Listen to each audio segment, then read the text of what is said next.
Every time you build a new virtual machine or LXC container in your home lab, you probably do the exact same thing.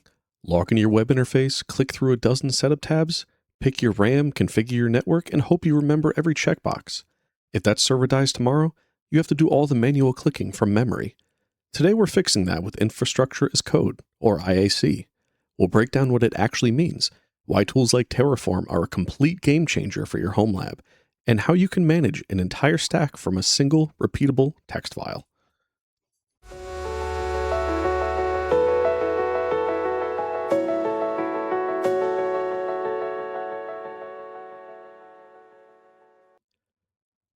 At its core, Infrastructure as Code means defining your servers, networks, storage, and readable configuration files instead of manual mouse clicks.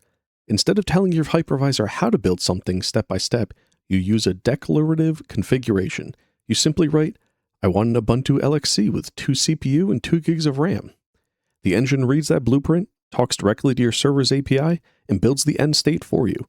Because the blueprint is just a text file, you can track it, copy it to another node, delete it, or rebuild your entire sandbox environment whenever you want. To understand how this works in practice with a tool like Terraform, you only need to know 3 concepts: providers, resources, and state files. Let's take a look at providers. A provider is a plugin that translates Terraform's code into commands your hardware understands. There are providers for Proxmox, Docker, Cloudflare, AWS, and almost every modern self-hosting tool. If we look at our provider file here, we'll see we're using the provider telmate/Proxmox. We're giving our provider a configuration we want to use. This is how it's going to connect to our Proxmox environment. The second concept we need to go over is resources. This is your actual blueprint. This is where you declare what you want to exist, like your container name, disk size, and network bridge. Here, we have our resource.tf file. We're making a new Proxmox LXC. We're going to name it demo container. We're telling it the target node, the ID we want it to have, the host name for the LXC, the template, password. Down here, we're giving it hardware specs. We want it to have 2 cores, 2 gigs of memory, and a 512 megabyte swap size. Down here, we're telling it where to live. We want it to live in our home lab storage and how big we want the root file system to be. And down here, we have our network configuration, our NIC, the bridge that we want it to live on, the IP address, and the gateway. The last concept you need to be aware of is the state file. Terraform keeps a local ledger called terraform.tstate. This acts as its memory. When you change a setting in your code, Terraform compares your text file against the state file, and it only modifies what actually changed, rather than rebuilding your entire infrastructure from scratch. One crucial warning about the tstate file, though. If you make changes to your LXC container or your VM or whatever outside of writing the code inside of Terraform, and you reapply the tstate, your changes will be overwritten. So let's see what it actually looks like to use Terraform. Now that we have our entire Terraform configuration file, I can check back and I see I don't have any LXC containers with an ID of 200. So if we go back to Terraform, I want to open up a new terminal, make it a little bit bigger so everybody can see. And if I type in Terraform init, I'm basically saying, hey, I want you to go through my Terraform file and look for everything that you need, download it, and get it ready to go. And now we can see Terraform has been successfully initialized. Now, if we type in Terraform, I got to type it right here. Terraform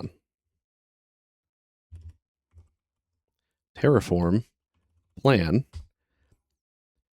This is going to read through and make sure that our Terraform configuration file is ready to go. And we can look through and it'll show us everything it's going to do.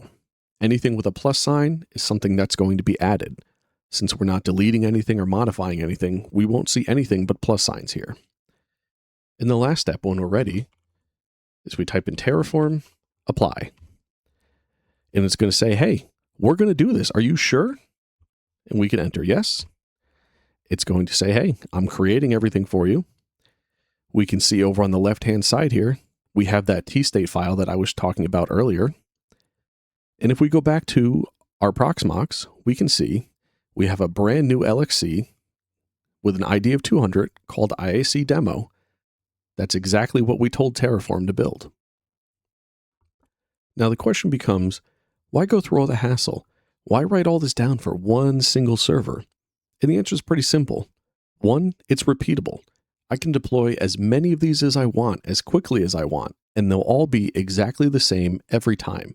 I don't have to worry about some crazy command or some simple checkbox that I forgot to click. The second is, for a home lab, this is great for tearing things down, building things up, and generally just messing around and learning how everything works. One of the last reasons this is great is disaster recovery. If a boot drive fails or you upgrade your mini PCs and you don't want to spend a weekend reconfiguring all the settings and trying to move everything over, you just pull down your .tf files, run the command, and your home lab builds itself back to life in a matter of minutes.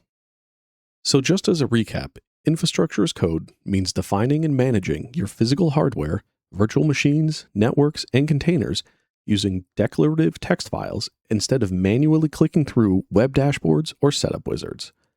With simple terminal commands like Terraform plan and Terraform apply, an automation engine reads your blueprints, connects to your hypervisor API, and automatically provisions or updates your infrastructure with zero guesswork. If this helped you demystify infrastructure as code for your home lab, hitting that like button helps me get these tutorials in front of more builders. Let me know in the comments if you're using Terraform or if you're sticking with manual deployments. Thanks for watching. I'm TechSimpld, and I'll see you on the next project.